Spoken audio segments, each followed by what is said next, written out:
Good evening. Good evening. Good evening. Good evening. Thank you. Thank you. Good evening.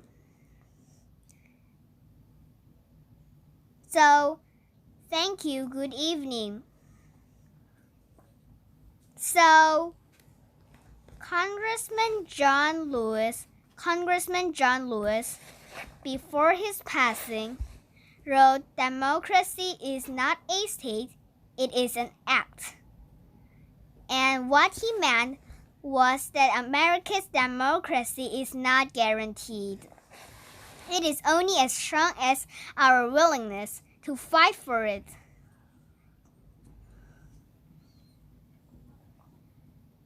To guard it and never take it for granted. And protecting our democracy takes struggle. It takes sacrifice. But there is joy in it, and there is progress. Because we, the people, have the power to build a better future.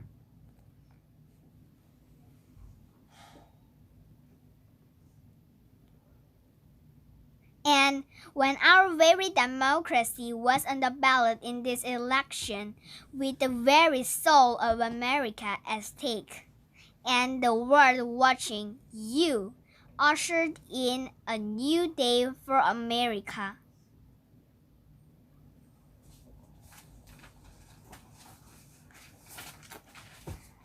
To our campaign staff and volunteers, this extraordinary team, thank you for bringing more people than ever before into the democratic process.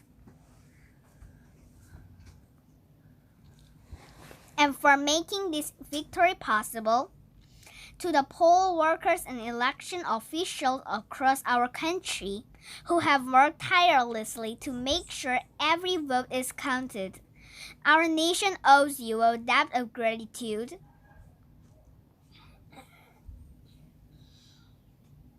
You have protected the integrity of our democracy, and to the American people who have made up our beautiful country, thank you for turning out in record numbers to make your voices heard.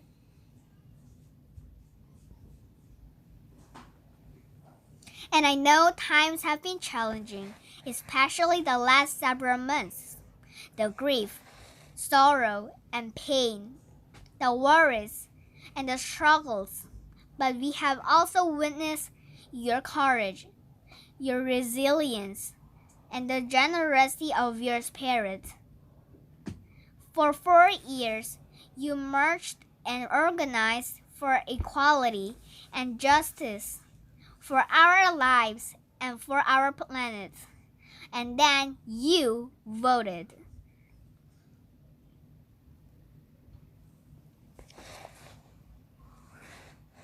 And you delivered a clear message.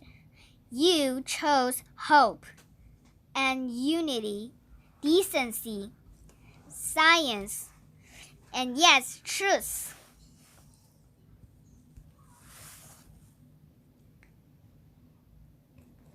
You chose Joe Biden as the next president of the United States of America.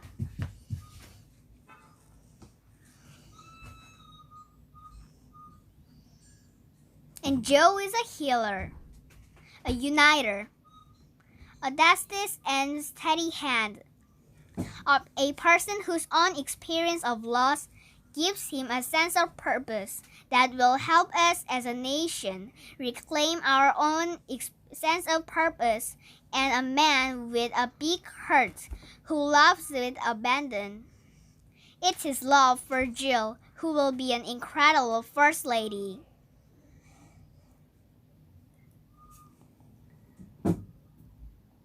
It is love for Hunter and Ashley and his grandchildren and the entire Biden family.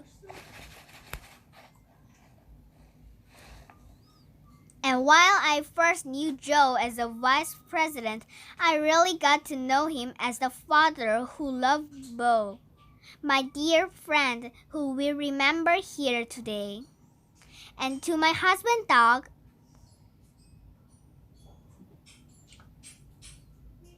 and our children Cole and Ella, and my sister Maya, and our whole family. I love you all more than I can express.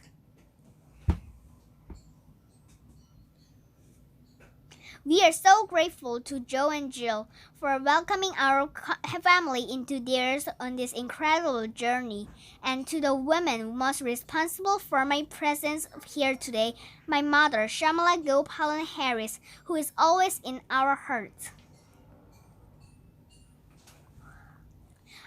When she came here from India at the age of 19, she maybe didn't quite imagine this moment because she believed so deeply in an America where a moment like this is possible. And so I am thinking about her and about the generations of women, black women,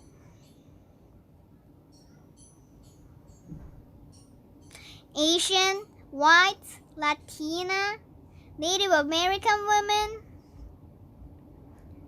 who throughout our nation's history have paved the way for this moment tonight.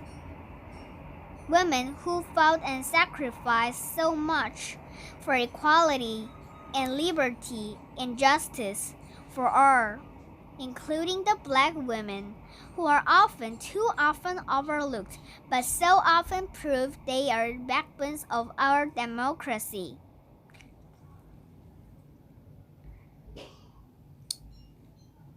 All the women who have worked to secure and protect the right to vote for over a century. 100 years ago with the 19th Amendment, 55 years ago with the Voting Rights Act, and now in 2020 with the new generations of women in our country who cast their ballots and continue to fight for their fundamental right to vote. Tonight, I reflect on their struggle, their determination, and the strength of their vision to see what can be unburdened by what has been, and I stand on their shoulders. And what a testament it is to Joe's character that he had the audacity to break one of the most substantial barriers that exists in our country and select a woman as his vice president.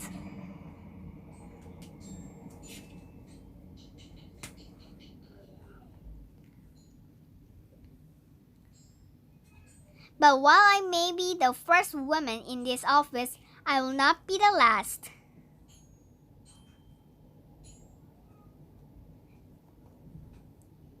Because every little girl watching tonight sees that this is a country of possibilities.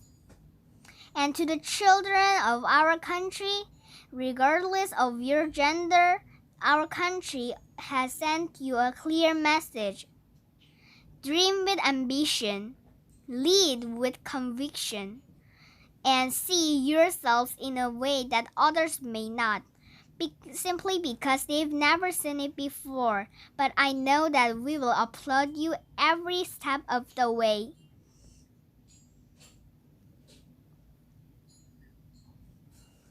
And to the American people, no matter who you voted for, I will strive to be a vice president, like Joe was to President Obama, loyal, honest, and prepared, waking up every day thinking of you and your family. Because now is when the real work begins, the hard work, the necessary work, the good work, the essential work, to save lives and beat this epidemic, to rebuild our economy so it works for working people, to root out systemic racism in our justice system and society, to combat the climate crisis, to unite our country and heal the soul of our nation.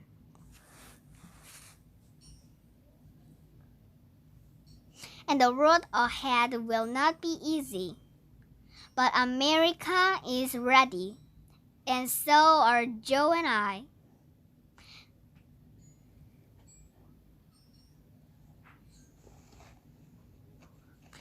have elected a president who represents the best in us, a leader the world will respect and our children will look up to, a commander-in-chief who will respect our troops and keep our country safe, and a president for all Americans